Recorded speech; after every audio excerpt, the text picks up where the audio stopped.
Hello and welcome back to the Mini Expanse. My name's Kieran and this is me trying to get back to doing some YouTube videos, using them as a inspiration for getting back into painting the massive pile of shame that I've got sitting behind me here. And I thought that the first project back would be a fairly straightforward but effective way of painting up a horde of zombies. And a lot of these techniques can be used on any kind of a gory thing. So we started off with the box set of Kings of War, the Zombie Horde.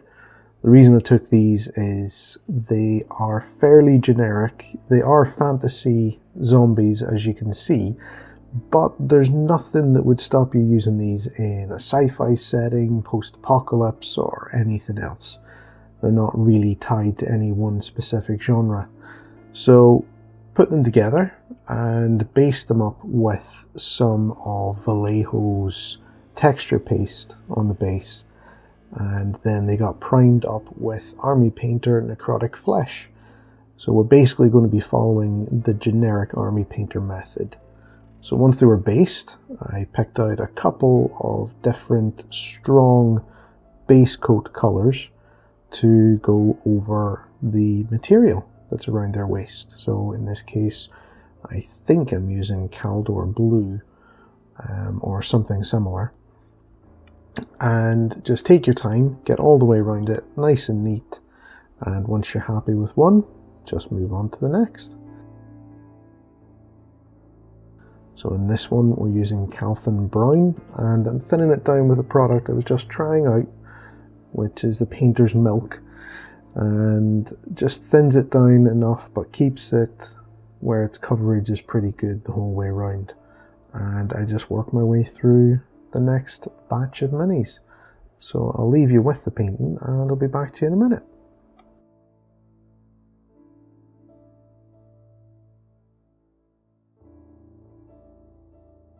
Now I do want to say that in some of these cases, like the Pyro Red, I did pick something that would be quite bright because I wanted to see how the next steps after this affected it, and I was hoping that it would get well muted by the dip wash that we'll be using later on with the Army Painter Quick Shade.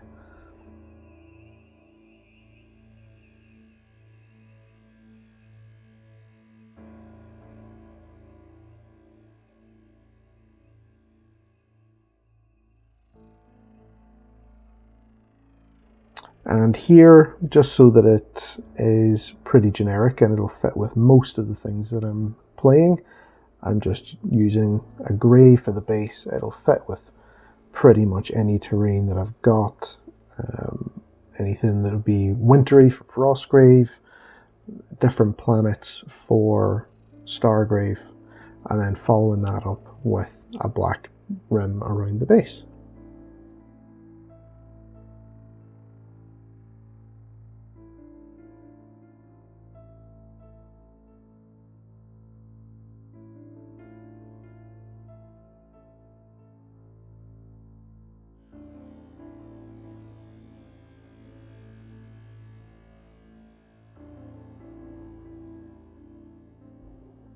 Now this part I'm using Instar Alpha paints, which are very thin but they have a pretty strong pigment in them, and their Water Plus is another kind of medium that can go in it and thin it down. And the reason I'm using this is I want it to be able to run pretty well just when I touch the brush to the model and just get all the gory bits, the intestines, anything that looks like the skin is split. Just to give it a bit more interest on the body itself. As you can see here, it's doing a pretty good job, almost like a contrast paint, of settling into the recesses and giving some shade, but also staining the upper areas as well to give it a bit of colour. And it makes a pretty quick job. You can just touch it into some of the open wounds and it just does the work for you.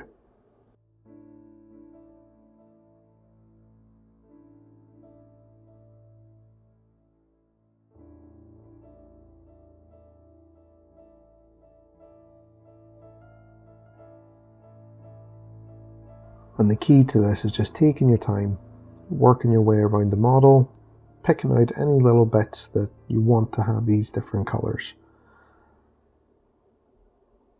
And anywhere that it has really good texture, like here on the back and the spine, is just ideal for this kind of painting method.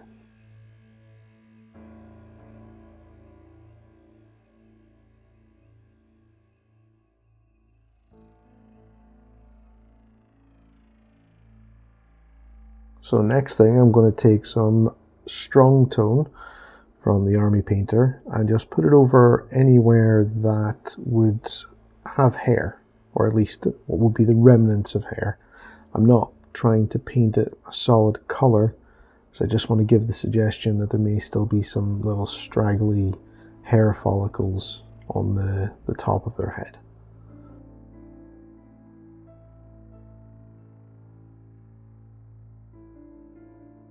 And now for the secret of the whole method. Army Painter Quick Shade, but this is the tin, which is technically supposed to be a dip. And to use this, you do need something like white spirits or turpentine.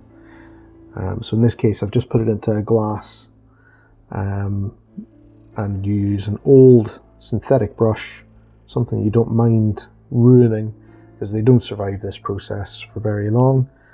And take some of the quick shade out of the tin with the brush instead of dipping it in, and just glob it all over the model.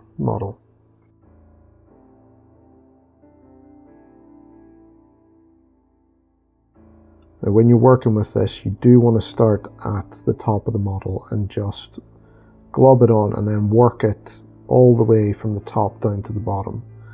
Now this paint, it's more of a stain, kind of like wood stain, and it does take quite a while to dry, but gravity does a lot of work for this and it will start pulling towards the bottom of the model. So you do have to be careful. Don't try and do the entire box of zombies all in one go. Do it in batches, maybe 10 at a time. By the time you finish the 10th one, go back to the first one just with your brush, having cleaned it off in some white spirits, and we'll just soak up some of the puddles that are going to start gathering around the feet and the lower parts of the model.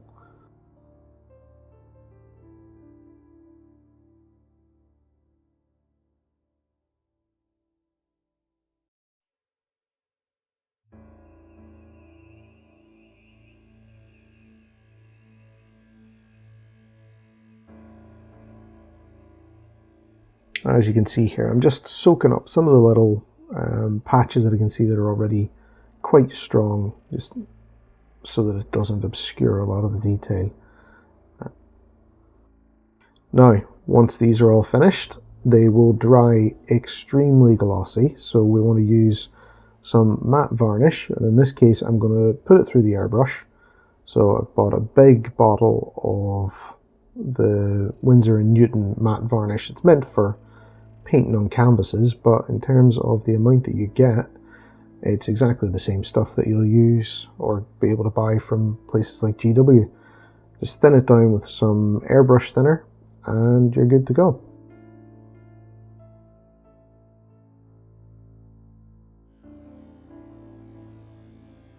Now again, this can be painted on.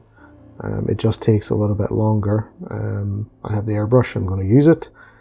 And just make sure you give them all a good coat and wait for it to dry.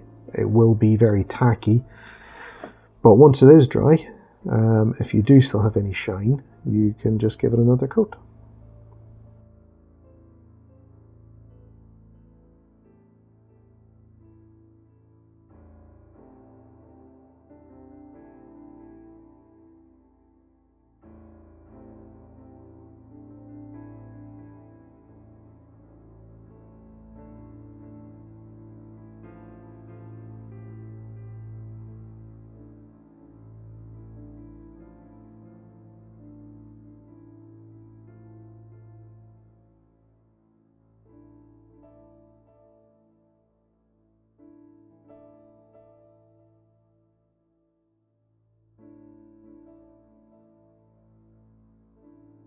And now we've got the technical paints. Blood for the Blood God, Nurgle's Rot, and Greenstuff's World's True Blood.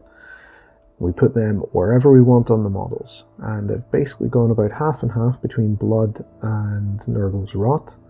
You can use it to cover up any of the mistakes. A little dribble here on the base turned into a nice little blood pool. And these will be zombies that are appropriate across any genre that you need to have a swarm of the shambling undead. And now that that's done, let's have a look at them on the table.